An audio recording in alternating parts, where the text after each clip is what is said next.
नमो सिद्धाणं नमो आयर्याणं नमो वज्रायाणं नमो लोये सवसागुणं येसो पञ्चनमुक्कारो सर्वभावप्रणाशनो मङ्गलाणं च सव्येसिं परमं हवै मङ्गलम् मङ्गलं भगवान् वीरो मङ्गलं गौतमप्रभु मङ्गलं स्थूलभद्राद्या जैनो धर्मोऽस्तु मङ्गलम् अभिज्ञानतिमिरान्धानां ज्ञानाञ्जनशलाकया नेत्रमुन्मीलितं येन तस्मै श्रीगुरवे नमः। आदिमं पृथ्वीनाथमादिमं निष्परिग्रहम् आदिमं तीर्थनाथं च ऋषभस्वामिनं स्तुमः। अवसर पीढ़ी काल के प्रथम तीर्थंकर, प्रथम केवली, प्रथम मुनिवर, संस्कृति के आयाम को सुंदर रूप से प्रस्तुत करने वाले ऋषभदेव प्रभु, जिनका अक्षय तृतीया का मंगलकारी दिवस नजदीक आ रहा है। 400 दिन की घोर उग्र कष्टमय साधना परमात्मा ने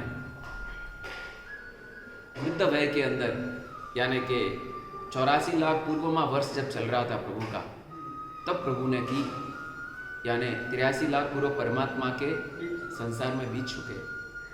ऐसा अपेक्षा से वृद्ध काल, लेकिन तीर्थंकरों की साधना एक बलवान युवान को शर्माए वैसी होती है, वैसा अनंत वीर्य अनंत सामर्थ्य प्रभु में होता है।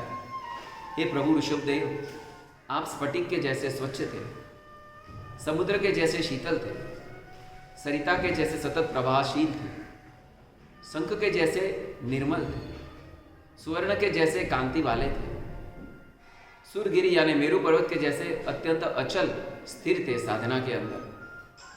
और हे परमात्मा, आप साधना के अंदर शिला के जैसे खुद के लिए बहुत कठिन थे, औरों के लिए परमात्मा अत्यंत कोमल थे।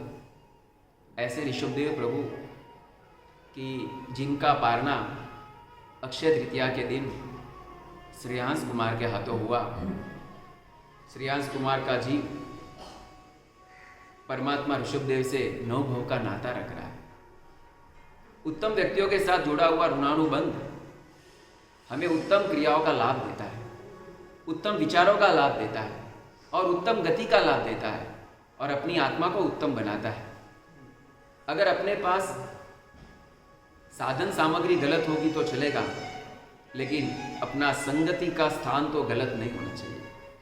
यानी कि संग अच्छे व्यक्ति की रखो, यह श्रेयांश कुमार का चरित्र हमें कहता है। श्रेयांश कुमार ने परमात्मा के साथ नवभव का नाता जोड़ रखा है।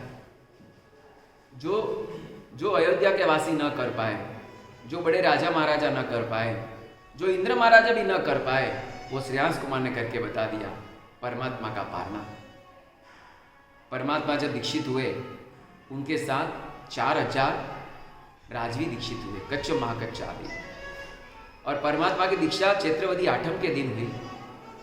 चैत्रवदी आठम के दिन अयोध्या नगरी से पसार होता हुआ परमात्मा का वरघोड़ा सिद्धार्थ नाम के वन के अंदर पहुंचा और परमात्मा ने वहाँ पे दीक्षा जब ग्रहण की, इंद्र महाराजा, इंद्राणियाँ, देव देवियाँ आकाश से उतरकर परमात्मा को अभिवादन दे रहे हैं और पृथ्वी तल के ऊपर भी देवों का आवास दिख रहा है हमें। और देवों में एक आनंद की हरियाली छाई हुई है कि अवसरपीनी काल के प्रथम राजवी आज मुनि बनने जा रहे हैं। सारे विश्व को त्याग, वैराग्य, संस्कार, सदाचार, शांति, समाधि का सुंदर संदेश देने जा रहे हैं। शरीर से हटकर और वैभव से हटकर आत्मा भी कोई चीज है, उसकी एक अद्भुत पहचान देने परमात्मा जा रहे हैं। अपनी आत्मा परमात्मा बन सकती है, इसका एक सुंदर मार्ग प्रभु बतलाने नहीं, अपनाने जा रहे हैं। ऐसे ऋषभदेव प्रभु ने चैत्रवदी अष्टमी के दिन पश्चिम दिशा में जब दिन आया, यानी कि मध्याह्न का समय, परमात्मा दीक्षित होने जा रहे हैं। और उस वक्त शिबिका के अंदर से परमात्मा जापुष्ट के वन के अंदर उतरे। ढोल वाजिंद्र का नाच चल रहा है, शंख नाच चल रहा है, झालर का नाच चल रहा है, बांसुरियों का नाच चल रहा है और देवता लोग नृत्य कर रहे हैं। सारी अयोध्यावासी प्रजा नृत्य के अंदर हिलोरे चढ़ रही है। आज ही ऋषभदेव प्रभु दीक्षा लेवाना चाहिए। शांति का सुंदर मार्ग प्रभु हमें बताने वाला है। और उस वक्त परमात्मा ने दीक्षा ग्रहण करने के लिए शिविका से उतरकर अपने ही हाथों से अपने शरीर के आभूषणों का त्याग किया, वस्त्रों का त्याग किया। और उस वक्त परमात्मा को स्नान आदि करवाया गया। परमात्मा के शरीर के ऊपर घोसी चंदन का विलेपन किया गया। देवताओं ने घोसी चंदन लाया और परमात्मा के शरीर के ऊपर घोसी चंदन का विलेपन किया। परमात्मा के ऊपर उस समय इंद्र महाराजा ने भक्तिवश होकर सूक्ष्म, कोमल और धवल ऐसा देवदुष्य दिया। यानी कि देवदुष्य उसकी एक एक रेसे इतने सूक्ष्म होते हैं कि इतने वेटलेस होते हैं और दिखने में सफ़ेद कलर का वह देवदुष्य परमात्मा के डाबे खंड के ऊपर इंद्र महाराजा ने धरा। परमात्मा स्थिर है, शांत है और परमात्मा ने उसके पश्चात लोच छोड़ दिया। 1, 2, 3, 4 मुष्टि लोच हुए, एक दाढ़ी का, एक मूंछ का और 2 यहाँ के। अब तीसरा भाग मस्तक का बाकी है और वो परमात्मा के वाल की लट लटक रही है। सुवर्णवर्णी काया परमात्मा की, 500 धनुष की विराट काया परमात्मा की, मीनाकारी आंखें प्रभु की, लंबे लंबे कान प्रभु के और परमात्मा के नखून स्फटिक के जैसे चमक रहे हैं और सूर्यवर्णी काया, सोने जैसी काया परमात्मा की एकदम तेजस्वी लावण्य में दिख रही है। यह नज़ारा देखकर इंद्र महाराजा वगैरह के हृदय के अंदर एक भाव जगे कि प्रभु आपનું सौंदर्य એટલું अद्भुत है। हमको लगता है कि हमारा सौंदर्य तो आपके पीछे कुछ भी नहीं, फिर भी हमको अपने सौंदर्य पे कितना अभिमान, कितना राग और उस सौंदर्य को और बढ़ाने की कितनी मनसा, जबकि आपको स्वयंभू सहज सौंदर्य मिला है। जगत में तीर्थंकर से बढ़कर किसी का सौंदर्य होता नहीं। अनंत इंद्र इकट्ठे हो जाए, अनंत इंद्र, और उनके शरीर के अंदर जो सौंदर्य मिल जाए उससे भी अधिक सौंदर्य हे ऋषभदेव प्रभु आपके अंगुली के अंदर रहा हुआ होता है। ऐसा अद्भुत सौंदर्य, ऐसा अद्भुत लावण्य, ऐसी अद्भुत कांति आपके शरीर के अंदर रही हुई है। इस अद्भुत लावण्य, कांति, सौंदर्य को देखकर इंद्र महाराजा तो एकदम परमात्मा के ऊपर आफरीन हो गए। उस वक्त इंद्र महाराजा ने देखा कि प्रभु ने जो लोच किया है ना, उसमें एक बाल, जो एक लट है, जो यानी कि एक स्लैब बाल का, वो बहुत सुंदर दिख रहा है। इंद्र महाराजा ने विनंती की, प्रभु हमारे स्नेह की खातिर, हमारी विनंती की खातिर आप एक बाल की लट रहने दो। इंद्र महाराजा ने ऐसा निवेदन कभी किसी तीर्थंकर को शायद नहीं किया होगा, लेकिन कुछ एक घटना ऐसी होती है जहाँ पर प्रश्न चिन्ह हम कर नहीं सकते। तीर्थंकरों के कल्प में कोई भी डिबेट करना अपने बस की बात नहीं है। समुद्र के विषय में बोलना एक मच्छर के बस की बात नहीं। मेरू पर्वत के लिए डिबेट करना किसी घास के बस की बात नहीं। उसी तरह परमात्मा के चरित्र के विषय में कोई प्रश्न हम कैसे कर सकते हैं, लेकिन परमात्मा के हरेक क्रियाओं के पीछे कुछ न कुछ तो रहस्य जरूर रहा हुआ होता है। इंद्र महाराजा ने निवेदन किया, परमात्मा ने दाक्षिण्यता से उसकी विनंती मान्य रखी। उस तक आश्चर्यकारी घटना होती है। 4000 राजवी दीक्षा की जाहिरात करते हैं, कच्छ महाकच्छाली। भरत महाराज उनको रोकते हैं, आपका काम नहीं। गुजरातीમાં કહેવાય, મોટા સાથે નાનો જાય, मरे नहीं तो मांदो था। बड़े के साथ छोटा जाएगा, मरेगा कदाच नहीं लेकिन बीमार रहेगा। शेर के साथ में बकरों की चाल नहीं चलती। दोस्तों आप रुक जाओ, आप मत जाओ। इंद्र भरत महाराजा ने, चक्रवर्ती जब कह रहा है उसकी बात तो रखेंगे, लेकिन 4000 के मन के अंदर एक ही भाव है, जहां प्रभु के कदम वहां पे हमारे कदम, जहां पे हमारे स्वामी वहां पे हमारा अस्तित्व, जहां पे ऋषभदेव वहां पे हमारा शरीर। यह मन के अंदर तय करके निकले हैं 4000 राजा। सोचो, इंद्र महाराजा ने भी रोका। तीर्थंकर का कल्प अलग होता है, तीर्थंकर की साधना अलग सिरे की होती है। मेरू पर्वत के साथ एक पत्थर को मैच करना यानी परमात्मा के चरित्र के साथ अपने को मैच करना, महाराजा रुक जाओ। लेकिन 4000 का संकल्प दृढ़ था। परमात्मा ने साथे जैसे जिस राज्य काल के अंदर, कुलकर काल के अंदर परमात्मा ने हमको इतना संभाला और परमात्मा के साथ हम साए के जैसे चले, ऐसे परमात्मा को हम कैसे छोड़ सकते हैं? नहीं, जो परमात्मा की गति वो हमारी गति। दृढ़ निर्धार। एक बात सोच ले, संकल्प जहाँ पे बलवान बनता है वहाँ अंतराय कमजोर बनते हैं, और संकल्प जहाँ पे कमजोर बनता है वहाँ अंतराय बलवान बन जाता है। संकल्प शक्ति श्रेष्ठ शक्ति, मंत्र शक्ति से भी ज्यादा महत्वपूर्ण शक्ति संकल्प शक्ति। मंत्र गिनते ज्ञान पढ़ने के लिए चढ़ता नहीं है, सहायक जरूर बनता है, लेकिन उससे महत्वपूर्ण शक्ति वो अपने संकल्प बल के अंदर रही हुई है। 4000 का दृढ़ संकल्प, कोई उनको अटका नहीं सका। परमात्मा के साथ दीक्षित हो गए। लेकिन परमात्मा को दीक्षित होने के साथ मौन, परमात्मा दीक्षित होने के साथ इंद्रियों के अंदर अत्यंत नियंत्रित बन गए।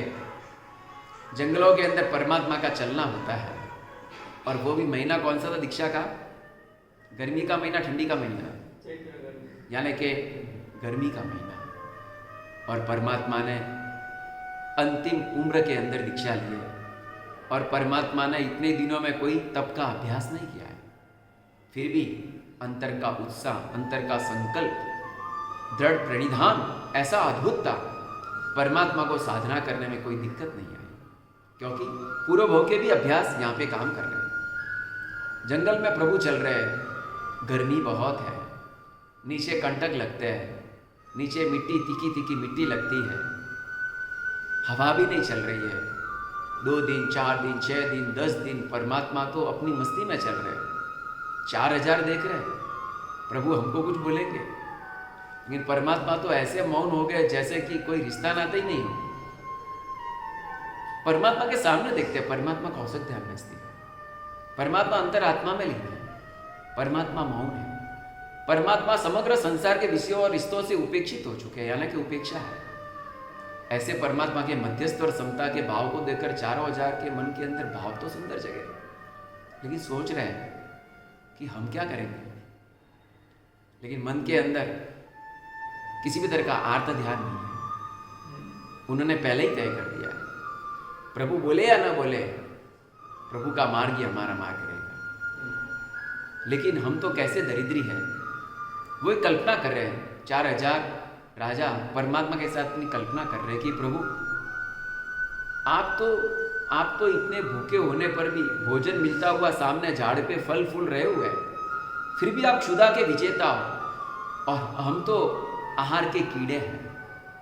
प्रभु आप तो पिपासा के विजेता हो, और हम तो पानी के मेंढक हैं।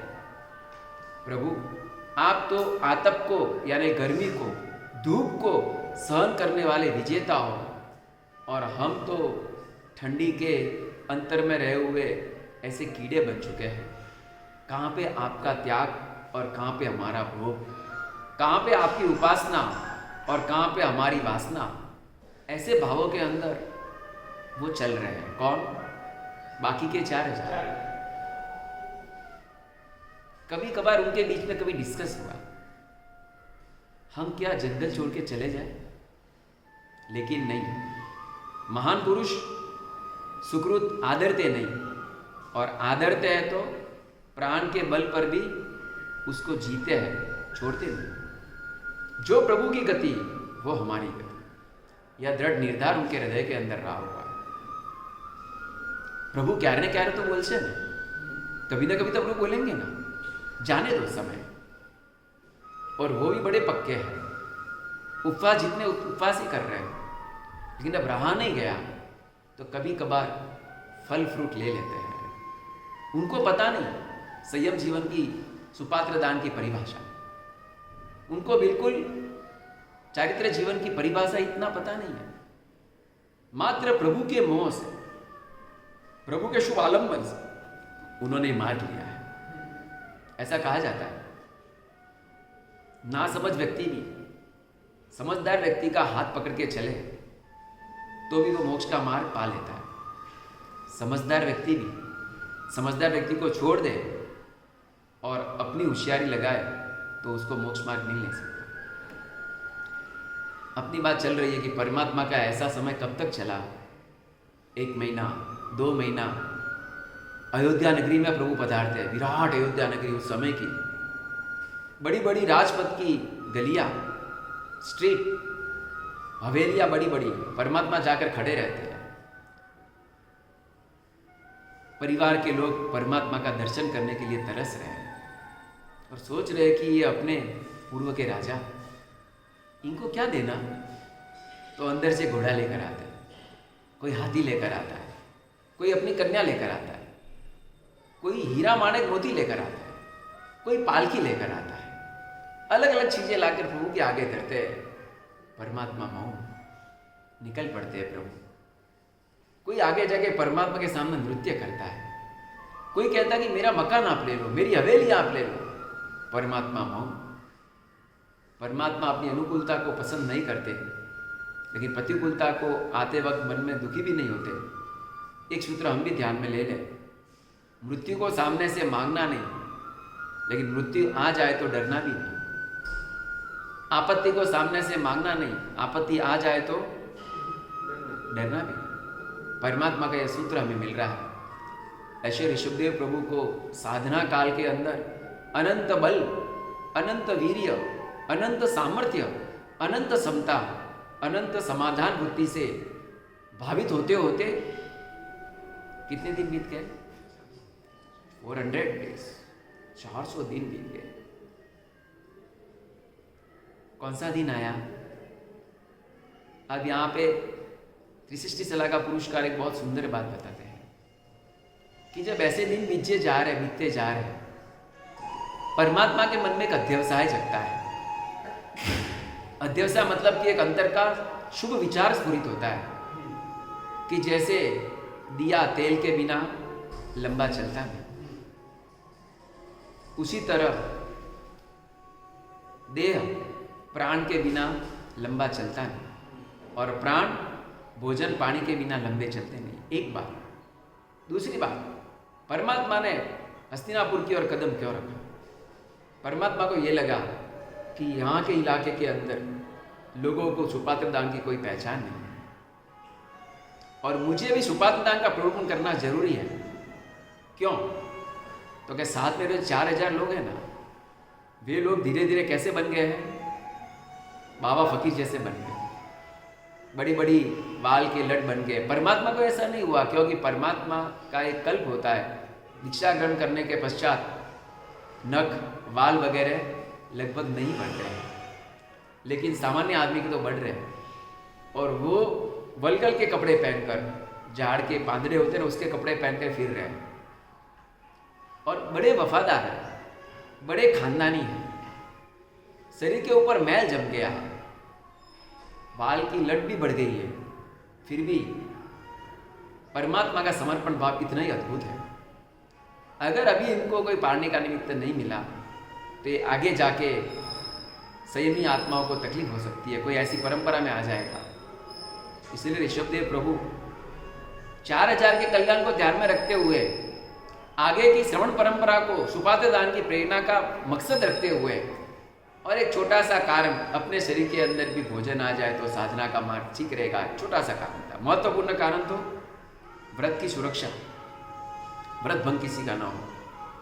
और परमात्मा हस्तिनापुर नगरी की ओर प्रयाण कर रहे हैं। हस्तिनापुर में परमात्मा ने प्रवेश किया, नगर जनों को पता चला, राजकुमारों को, राजकुमारियों को, श्रेष्ठियों को, सबको पता चला कि आपड़ा त्रिलोकना नाथ अयोध्याना स्वामी ज नहीं, मात्र उत्तराखंडना स्वामी नहीं, मात्र भरत क्षेत्रना स्वामी नहीं, आखा विश्वना स्वामी आजे पधार्या छे। और ऐसे परमात्मा अपने नगर में पधारे, अहो भाव से सबके हृदय में एक शुभ कंपन शुरू हो गया। परमात्मा का दर्शन हम बहुत करते हैं, लेकिन परमात्मा का दर्शन करते करते रोम रोम के अंदर आनंद उल्लास उमंग की झरने बहने रखे तो समझना संकित निर्मल है। और यहां पर परमात्मा राजपथ से पसार होते जा रहे हैं, पीछे लोग जुड़ गए, बिना किसी आमंत्रण से परमात्मा का तो वरघोड़ा निकल गया। और श्रेयांश कुमार कौन है? परमात्मा के प्रपौत्र, बाहुबली के बेटे के बेटे, बाहुबली के सोमप्रभ के श्रेयांश कुमार, यानी परदादा और तीर्थंकर परमात्मा पधारे। श्रेयांश कुमार अपने हवेली से बैठा बैठा देख रहा है कि प्रभु पधार्या છે, प्रभु पधार्या છે। और दूसरी आवाज ये आई कि परमात्मा कुछ लेते नहीं है, न किंचित लाती। परमात्मा आगच्छति किंतु न किंचित लाती। परमात्मा आ रहे हैं, कुछ ले नहीं रहे। और वो झरोखे में बैठा देख रहे। परमात्मा को देखते देखते उसे विशिष्ट स्मृतियां होने लगी। जाति स्मरण ज्ञान का मूलभूत कारण है पूर्व के संस्कार। विचार आया, देखते पूर्व के भाव स्पष्ट होने लगे। 9वां भाव किसका? जीवानंद वैद्य। दिख रहा है कि परमात्मा उस समय द्रव्य वैद्य थे, आज भाव वैद्य बनकर आए हैं। उस वक्त के वो मुनिराज कि जिनके शरीर के अंदर कोढ़ रोग है, शरीर में खतरनाक गर्मी चल पड़ी है, गर्मी की व्याधि असहन बन चुकी है। वैसे संजोगों में परमात्मा ऋषभ देव के जीव ने इस साधु की बहुत ही उत्कृष्ट भक्ति की है। श्रवण सेवा, श्रवण भक्ति, जीव मैत्री और शत्रु प्रीति, ये 3 तत्व जीवन में आ जाए, मुक्ति अपने हाथ में। श्रवण, भक्ति, जीव मैत्री, शत्रु प्रीति, ये तीनों जीवन में आ जाए, मुक्ति अपने हाथ में। परमात्मा के जीव ने उस वक्त अपने घर में आए हुए बाकी के 5 मित्रों से विमर्शना की। एक श्रेष्ठी पुत्र था, एक राजपुत्र था, एक राजपुरोहित था। सब ने मिलकर तय किया कि इस मुनिराज की व्याधि को हमें दूर करना है, इन्हें समाधि देनी है। तीर्थंकर बनने के 12 लक्षण में एक लक्षण यह भी है, साधु का व्यावच करना। एक लक्षण है संग को समाधि देना। एक लक्षण बताया गया है बहुश्रुत की और प्रवचन की भक्ति करो। एक बार रिपीट कर लेता हूं। पहले दिन कौन सा लक्षण बताया था? दर्शन शुद्धि, यानी कि सम्यक दर्शन की निर्मलता रखना। और दूसरा गुण विनय संपन्न बनना। श्रद्धा हृदय की बात है, विनय बाहर का विषय।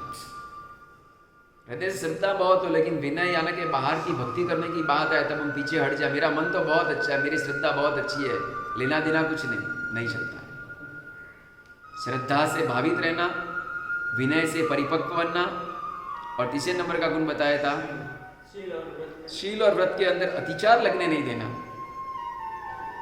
चौथे नंबर का गुण बताया था बारंबार ज्ञान का उपयोग, यूटिलाइज योर गुड थॉट्स। आपने जो गुरु से चिंतन पाया है उस चिंतन को बारंबार मेमोराइज करो, याद करो। वो चिंतन अपने जीवन की चाबी बन जाएगी।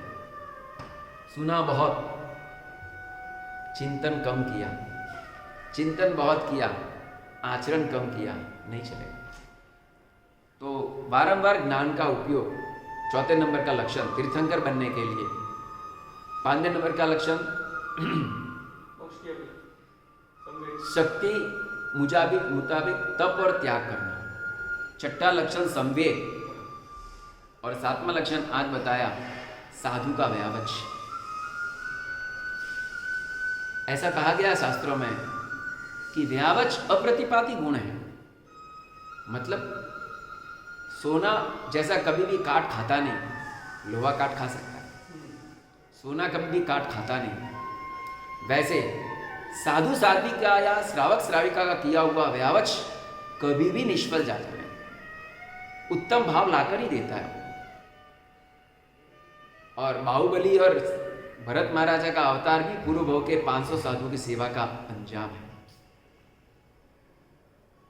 हमारे गुरुदेव 84 वर्ष के अंदर एक बार भी गाड़ी में बैठ के हॉस्पिटल जाना उनको पड़ा नहीं, वेंटिलेटर लेना पड़ा नहीं, हॉस्पिटलाइज होना पड़ा नहीं, एक बार भी। फक्त एक बार आंख का मोतिया निकलवाया था, वो छोटी सी चीज़ थी। इसके अलावा हमारे गुरुदेव को कहीं हॉस्पिटलाइज होना पड़ा नहीं। एटेक आ गया तो भी बोल दिया कि हूँ हॉस्पिटल में जईश नहीं અને એના માટે ગાડીમાં તો હરગીજ બેસીશ નહીં। તો हमने पूछा साहब એટલી સમાધિ તમને કઈ રીતે રહે છે? ગુરુને એકે જવાબ દિયા, મારા ગુરુ અને દાદા ગુરુનું કરેલું વ્યાવચ, ચતુરી સંઘની કરેલી ભક્તિ એ મને સમાધિ આપી દે છે। मेरी ताकत नहीं, मैं तो कमज़ोर, सिर दुखे तो रोने लगूँ, पेट दुखे तो टूट जाऊँ, अटैक आए तो एकदम नर्वस हो जाऊँ, कोरोना भूल से भी आ गया, ऐसा सुन लिया तो कोरोना तो कैंसर से भी ज़्यादा लग रहा है मुझे, ऐसी मेरी मनोस्थिति। लेकिन ये समाधि के साधक व्यावच का इतना अद्भुत बैलेंसिंग उनमें रहा हुआ है, बैलेंस शीट भरी हुई ना व्यावच के पुण्य से, ऐसे व्याधि के अवसर पे उनको कोई भी इरिटेट नहीं कर सकता। इसलिए अपने भी बुजुर्ग वडील हो, उनके व्यावच करने से ऐसा अद्भुत पुण्य मिल सकता है। उस वक्त 6 जनों ने मिलकर मुनिराज को जहाँ कौशक ध्यान में खड़े वहाँ खड़े रहने दिया और लक्षपाक तेल, घोसीर चंदन, एक रत्न कंबल, ये सब लाने के लिए गांधी की दुकान पे पहुंच गए। दुकानदार ने चीज़ निकाली, बोला भाई बहुत कीमती है, किसके लिए चाहिए? जूने काल के अंदर देवताओं की दुकानें भी होती थी और ऐसी चीज़ें मिल भी जाती थी। भाई घोसी चंदन मृत्यु लोक में नहीं मिल सकता क्योंकि ये नंदन वन से मिलता है। नंदन वन कहाँ से आया? मीरू पर्वत के एक बॉर्डर के अंदर। अब ये चीज़ें उस जमाने के अंदर अब जो वर्ष की बात सामने वाले ने दिया, बोला किसके लिए चाहिए? एक मुनि भगवान की सेवा व्यावच करनी है। उन 6 में एक राजपुत्र भी था, वो बोलता पैसे की चिंता कर, मैं आपको पूरा पैसा दे दूंगा। बोलता पैसा दोगे कब? मैं लूंगा तब ना। दोगे कब के 2 अर्थ होते हैं, कब दोगे, लेकिन दोगे कैसे? मैं लूंगा तो ना, ये कहना उसका। क्या बात है, आप तो एक दुकानदार आदमी, इसके ऊपर तो आपका आजीवन चल रहा है। नहीं चाहिए। वर्तमान में भी ऐसे लोग हैं, ऐसे लोग हैं जो इस स्थिति के अंदर कोई अगर उनके पास लेने जाके करियाना चाहिए 100 किलो, साधर्मिकों को देना, गरीबों को देना है, लेके जाओ, पैसा मत देना। अपने पेट में खाया हुआ तो कल विष्ठा बन जाएगा, साधर्मिक को या साधु को दिया हुआ पुण्य बन जाएगा। उस दुकानदार ने कह दिया कि मैं बिल्कुल पैसा नहीं, आप लेके जाओ। शिव ने सोचा द्रव्य तो उत्तम है ही, भाव भी कितना उत्तम है।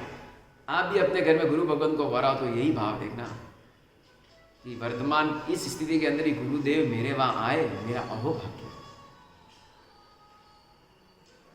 जब नया नया लॉकडाउन स्टार्ट हुआ था तब मैं कोई श्रावक जी वो आए, वंदन करने लगे, बाद में आए मेरे, मैं भाई क्यों आते हो, दूर हो जाओ। उसने बोला महाराज साहब आपके पास इसके लिए आया है कि कोरोना आया तो भी मिट जाएगा, ऐसा पुण्य है।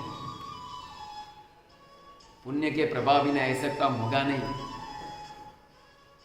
अब बात यह है कि 6 ने मिलकर गुरु भगवान के पीछे एक ने मालिश किया। कौन सा? लक्षपाक तेल, अच्छी तरह से मालिश किया। मालिश करने की टेक्निक ऐसी थी कि अंदर के जो कीड़े थे ना, वो कीड़े बाहर आने लगे। अब वो आने तो लगे लेकिन वो आए बाहर, और उसको अगर ऐसे ही नीचे रख दे तो विराधना हो जाएगी उसकी। परमात्मा की भक्ति और गुरु की भक्ति या संघ की भक्ति भी जैना पूर्वक करनी है, ऐसा भाव 6 के अंदर था। श्रेयांश कुमार अपना बैकफ्लैश देख रहा है, पूर्व भाव में क्या चला, 9वां भाव दिख रहा है उसको। और जीवानंदा वैद्य के अवतार में ऋषभदेव प्रभु दिखे, और ये जीवानंदा वैद्य सबका किंग है, सीनियर है। वो जिस तरह से गाइडलाइंस वैसे ही करने का है। परमात्मा के शरीर के ऊपर तेल का विलेपन होता जा रहा है, अंदर से कीड़े निकल रहे हैं। अब उसने वैद्य ने कहा, एक को बुला के बोला एक काम करो, आप 2 जने जाकर जंगल में कोई ऐसा कलेवर हो, वृषभ का, गाय का कलेवर लेकर आओ। कलेवर मतलब कि डेड बॉडी, वो लेकर आओ। वो लेने के लिए गए। मुझे ऐसा लगता है कि परमात्मा ऋषभदेव को ऋषभ के साथ तो लेना देनी चाहिए। पहला सपना भी माता को क्या आया? भले महावीर स्वामी की माता को सिंह का आया, लेकिन ऋषभदेव की माता को ऋषभ का आया। और परमात्मा ऋषभदेव का लंचन भी क्या था? बैल, ऋषभ था। परमात्मा का नाम भी क्या था? ऋषभ था। अरे ये जो सेवा करने का साधन बन रहा है वो भी कौन बन रहा है? ऋषभ का कलेवर। और एक बात 5वें नंबर की, परमात्मा को जो अंतराय पड़े 400 दिन के अंतराय, उसके पीछे भी कारण कौन बना है? ऋषभ कारण बना है ना। ऋषभ की कैसी कमाल है। एक मैं आपको 3 प्रश्न आप देता हूं, कल जवाब लेकर आना। अगर आपको जवाब देना हो तो सब्सक्राइब करके जवाब देंगे तो आपका जवाब लिया जाएगा और विशिष्ट इनाम भी दिया जाएगा। 3 प्रश्न। एक प्रश्न, परमात्मा ऋषभदेव की जीवित स्वामी की प्रतिमा वर्तमान में कहीं पे दिखती है क्या? और उसका छोटा सा इतिहास चाहिए मुझे कि वो जीवित स्वामी की प्रतिमा कैसे, कहाँ पर है। जीवित स्वामी मतलब मालूम पड़ा, जैसे महावीर स्वामी की जीवित प्रतिमा एक तो सिरोही के अंदर है, महुआ के अंदर है, ऐसे अलग अलग स्थानों के अंदर परमात्मा महावीर स्वामी की जीवित स्वामी प्रतिमा तो मिलती है। जीवित स्वामी प्रतिमा का मीनिंग क्या होता है? परमात्मा जब प्रेजेंट थे उस समय बनी गई प्रतिमा, उसको कहते हैं जीवित स्वामी। तो वैसे ऋषभदेव की जीवित स्वामी की प्रतिमा प्राचीन में प्राचीन इस भरत क्षेत्र के अंदर कहीं है क्या? देवलोक की बात नहीं कर रहा। एक प्रश्न है, उसका छोटा सा इतिहास भी लेकर आना। दूसरा प्रश्न, जो अभी मैंने कहा जीवानंदा वैद्य, वो कौन से नगर के अंदर हुआ था उसका प्रकरण? वो नगर का नाम चाहिए, कौन सा सिटी? और तीसरा प्रश्न, परमात्मा ऋषभदेव के चरित्र के अंदर सबसे ज्यादा पेशेंस, सबसे ज्यादा धीरजता, सबसे ज्यादा सहनशीलता का काम किसने किया है? ऋषभदेव प्रभु को छोड़कर। ऋषभदेव के चरित्र के अंदर बहुत से पात्र मिलेंगे। मुझे ऐसा लगता है कि परमात्मा दूसरे तीर्थंकरों के अंदर इतने एपिसोड बन नहीं सकते जितने ऋषभदेव से बहुत एपिसोड बन सकते हैं। हाँ, और दूसरे तीर्थंकरों ने अपने सारे परिवार को तारा के नहीं तारा, ऋषभदेव ने अपने सारे परिवार को तारा, होल द फैमिली। अरे फैमिली नहीं, जनरेशन के जनरेशन। 98 पुत्र, माता मरुदेवा, भरत बाहुबली, सुंदरी ब्राह्मी, सबको तार दिया। अरे इतना ही नहीं, अपने साथ में 4000 राजा तो बन गए, वो भी आगे जाके साधक बन गए। आगे जाके ऐसा कहा जाता है कि ऋषभदेव प्रभु की यानी कि भरत महाराज की पाठ परंपरा में आने वाले असंख्य राजवी तर गए और वो भी उसी आरिसा भवन के अंदर केवल ज्ञान पा गए। ऐसी ऐसी घटनाओं का जब हम आयाम देखते हैं, सुनते हैं तो आश्चर्य होता है कि वाह रे वाह प्रभु, क्या आपका प्रभाव, क्या आपके अंतर में रही सभी जीव करुण शासन रस की भावना का प्रभाव, आपकी करुणा को सलाम। परमात्मा के हृदय में रही करुणा कब तक काम कर रही है? आज तक काम कर रही है। हम ऋषभदेव प्रभु के नाम से वर्षितप कर रहे हैं, कितनी तादाद में वर्षितप होते होंगे। हम भी सोच ले घर में अकेले पारने करेंगे, लेकिन नहीं, ऋषभदेव के साथ में रहकर करेंगे। ऋषभदेव प्रभु मुझे देख रहे हैं, शंखनाद झालर वगैरह बजा सकते हो, आप भी आपका पारना हो तब देवता तो आएगा कि नहीं। घर के लोग देव बनकर जय जय नाथ का घोष तपस्वी को अक्षत से बधाने का काम कर सकते हैं।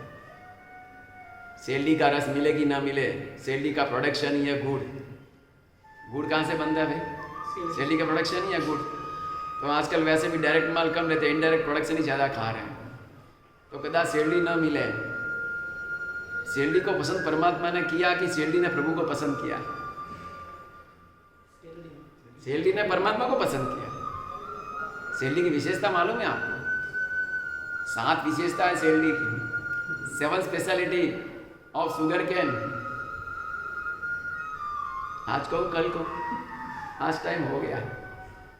आज का प्रसंग मुझे इतना ही कहना है कि वैद्य ने परमात्मा के मतलब मुनिवर के शरीर के ऊपर तेल का विलेपन किया और अंदर से कीड़े निकलने लगे। रत्न कंबल लगाई, गर्मी होती है रत्न कंबल में, तो वो कीड़ों को पकड़ती रहती, खींचती रहती है और गर्म वस्तु से जीव की रक्षा होती है। इसीलिए साधु के भी ऊन की कंबल, ऊन का आसन वगैरह, वो कंबल के ऊपर चिपके हुए कीड़ों को लेकर उस वृषभ के कलेवर में रखते गए। बाद में थोड़ा मालिश दूसरों ने किया, ऐसे वारा फरती सब क्रम से क्रम करने लगे और दिख रहा है शरीर के अंदर पूरी श्यामलता निकल गई, यानी कि काला काला पड़ गया था शरीर मुनिवर का, अब तो कंचन वर्णी काया दिख रही है। मुनिवर तो ऐसे कैसे, मेरू पर्वत जैसा स्थिर रहता ना वैसे स्थिर खड़ा है। साधना को देखकर जीवानंदा वैद्य आदि 6 मित्रों को लगा, प्रभु आपकी अद्भुत साधना, ऐसी उपासना करने वाले के प्रति भी आपको मन में राग नहीं हो रहा है और ना ही मन में कोई किसी के प्रति द्वेष हो रहा है। शरीर के ऊपर से कीड़े निकलते गए, काया कंचन वर्णी हो गई। अब 6 का काम हो गया, 5 ने पूछा, वैद्य ने कहा नहीं, एक काम बाकी है, उनको शीतलता देनी बाकी है। ऑब्जर्वेशन के, प्री ऑब्जर्वेशन के बाद और एक प्रक्रिया कि रिकवरी अच्छी तरह से हो, शांति मिले, घोषित चंदन लगाया,